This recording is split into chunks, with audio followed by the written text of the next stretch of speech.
যে নির্বাচনের আগের দিন নানান ধরনের সাইবার অ্যাটাকের এদের প্রিপারেশন আছে।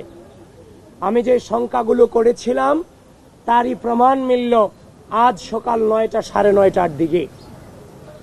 আমি ঘুম থেকে উঠে আমি যখন প্রিপারেশন নিচ্ছিলাম আমি বাসা থেকে বের হব, ঠিক ওই মুহূর্তে আমি দেখতে পেলাম আমার আইডি নাই হয়ে গেছে, ডিসেবল হয়ে গেছে।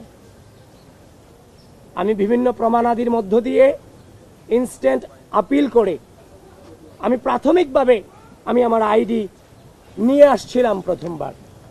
প্রথমবার যখন আমি দেখলাম ব্ল্যাঙ্ক দেখাচ্ছিল, এর পরবর্তীতে আমি আইডি উদ্ধারের পরে আমি আমার ফেসবুক প্রোফাইলে একটা পোস্ট করেছিলাম যে ঢাকা বিশ্ববিদ্যালয় এবং বাংলাদেশকে সচেতন থাকবার জন্য। ঠিক এই পোস্টের 56 থেকে 57 মিনিট পর আবারও একইভাবে আমার আইডিকে ডিসেবল করে দেওয়া হয়। আপিল করে রেখেছি প্রমাণ আদি দিয়ে। আমি জানি না আমি আইডি আর নির্বাচনের আগে ফিরে পাবো কিনা। প্রিয় সাংবাদিক বন্ধুগণ, আমাদের আইডি দিয়ে আমরা আমাদের প্রচার কার্যক্রম চালিয়েছিলাম, প্রচুর পরিমাণে সেটা রিচও হচ্ছিল। আমরা আমাদের এই ক্ষুদ্র জীবনে ছোট থেকে আজ পর্যন্ত যে লেভেলে এসেছি সে পর্যন্ত কোনোদিন কাউকে পেছন দিয়ে আঘাত করার চেষ্টা করিনি।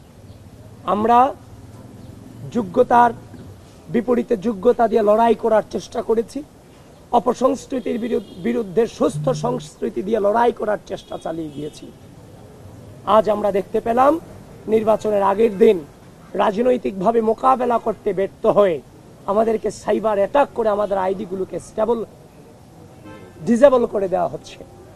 প্রিয় সাংবাদিক বন্ধুগণ, এই ঢাকা বিশ্ববিদ্যালয় 5 আগস্ট পূর্ববর্তী সময়ে আমরা লড়াই সংগ্রাম চালিয়ে গেছি সকল রাজনৈতিক অপসংস্কৃতির বিরুদ্ধে, এবং 5 আগস্ট পরবর্তী সময়ে সুস্থ রাজনৈতিক সংস্কৃতি চর্চা করতে গিয়ে আমরা একটা অদৃশ্য শক্তির বিরুদ্ধে এই ক্যাম্পাসে লড়াই চালিয়ে গিয়েছি, যারা শিক্ষার্থীদের মানবাধিকার বিশ্বাস করে না, যারা শিক্ষার্থীদের মত প্রকাশকে ভয় পায়। প্রিয় ঢাকা বিশ্ববিদ্যালয়ের শিক্ষার্থীবৃন্দ, আমাদের পথ চলা শুধুমাত্র কয়েক মাসের জন্য নয়। 2016 সাল থেকে আজ অবধি পর্যন্ত আমাদের একটা দীর্ঘ পর্যায়ের মধ্য দিয়ে পরিস্থিতি মোকাবেলা করার মধ্য দিয়ে আজকের এই জায়গাটুকুতে দাঁড়িয়েছি। জীবনে কোনোদিন অন্যায়ের সাথে আপোষ করিনি, শিক্ষার্থীদের স্বার্থের প্রশ্নে আপোষ করিনি, বাংলাদেশের স্বাধীনতা সার্বভৌমত্বের প্রশ্নে আপোষ করিনি। আজকের এই দিনে আমার এই একটা প্রেস ব্রিফিং করা কোনোভাবেই কাম্য ছিল না এবং একদম অনাকাঙ্ক্ষিত ছিল।